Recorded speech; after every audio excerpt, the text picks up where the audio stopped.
Hey all, Chris from ScienceofSpeed. Today we have something very special to share with you, a genuine Honda NSX-R. The NSX-R is Honda's no-compromise performance version of the NSX. With only 483 produced exclusive to the Japanese market, the NSX-R is a rare sight, especially in North America. But today at ScienceofSpeed, we get the chance to do a deep dive on this NSX-R. Let's go check it out.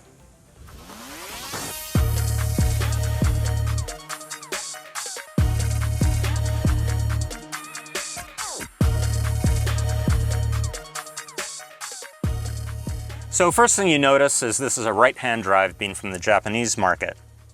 With an already capable aluminum chassis, the engineers wanted to sharpen the NSX-R, and the first step was weight reduction.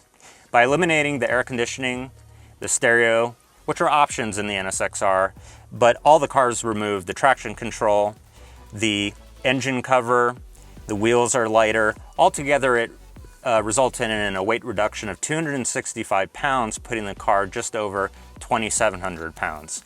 By eliminating the weight, car feels faster, handles better, and brakes better. The steering wheel lets you know you're in an NSX-R, so does the instrument cluster. This is the only car with the yellow needles, giving it that extra special touch. In addition to the steering wheel looking good, it's also another feature for weight reduction, airbags eliminated. There's also several other features that have been eliminated to reach that weight goal. So for example, the driver's side is powered, but the passenger side is fixed in place without any power. But it extends further than that. In addition to the airbag, they've eliminated the trunk pop. You need to use the key manually for that. There's also no power door locks, and the mirror controls are eliminated as well. So all of these small steps add up cumulatively. When you drive the car, what you really notice is a lack of sound insulation. So the rear firewall sound damping pad, as well as the carpeting, has been reduced in thickness, and the sound damping pad completely eliminated to achieve that weight goal. And altogether, that's really what achieved that lower weight and that sharper feel for the NSX-R. But the NSX-R isn't just about weight reduction. So Hondas are precisionally crafted, well-balanced vehicles, and the NSX-R is no exception. What I mean by that is the NSX-R has a number of components that have been made to work together. While it's definitely geared toward high performance, that balance results in a really enjoyable driving experience. So for example, the wheels and tires are bespoke to the NSX-R, and those work together with the NSX-R specific Showa shock absorbers. Now everything's definitely a lot stiffer on the NSX-R between the springs, the shock absorbers, and the anti-sway bars, but especially on a smooth circuit, there's nothing else like driving the NSX-R. So let's go take a look at the engine.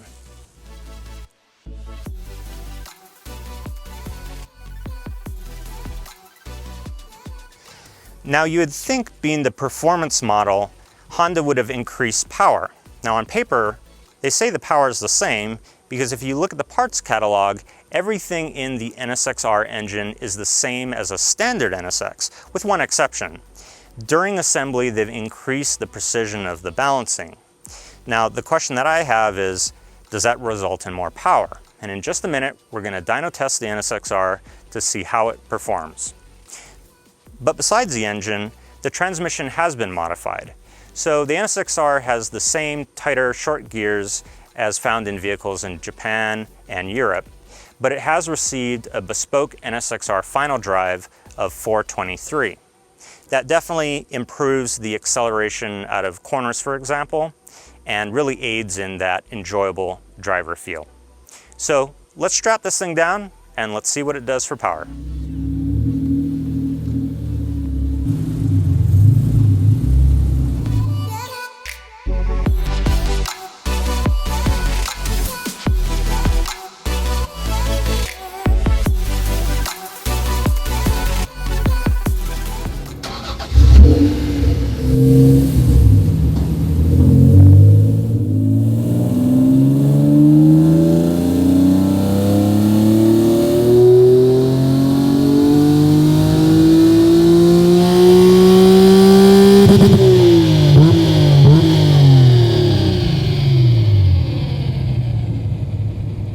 did the NSX-R do? Did it produce more power than a standard NSX?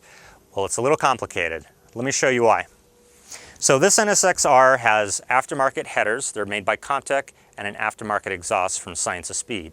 We didn't have an NSX with that exact combination of parts, so we had to find what was closest. The NSX that we found was also a 3-liter, manual transmission, also had a ScienceofSpeed exhaust on it, but it had ScienceofSpeed headers. You can see on the dyno plot, the dashed line is the NSX-R, the dotted line is the other NSX. Now there is a little difference here in the mid-range, and that's probably just due to the headers. But ultimately, the peak number is roughly the same, about a horsepower or two. It's actually really similar. So it seems like the NSX-R has the same power as a standard NSX, and hey, I think that's pretty cool that Honda thought their power plant was so awesome that it could be not only the NSX-R, but also in a standard NSX. So the last thing I wanted to talk about was values. Now everybody knows the NSX has really been skyrocketing in values, especially in the last 5 years or so. Well, the same is true for the NSX-R, maybe even more so. So in Japan, these cars in great condition are trading hands for about $200,000 to $250,000 US. This car imported into the US, probably about the same.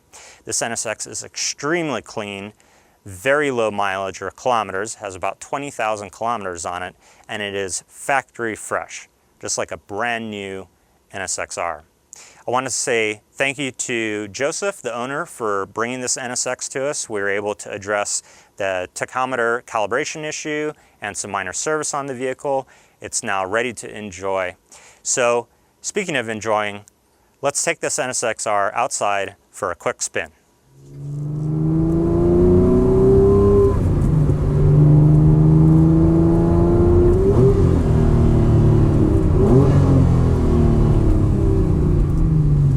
The first thing you notice about the NSX-R is how raw of a driving experience it is. And by that, I mean that in the best possible way. It takes everything that's good about the standard NSX and concentrates it and boils it down to the ultimate NSX driving experience. And I would argue the best driving experience of any sports car, whether it be nearly 30 years old like this one, or something that you can walk into a dealership today and buy. You know, this type of driving experience just isn't something that you can replicate in any modern car. You know, the NSX-R, it definitely is a stiffer version of the NSX. You know, I had the chance to drive a later model NSX-R at Suzuka Raceway, which is an incredibly smooth track. Talk about an experience of a lifetime.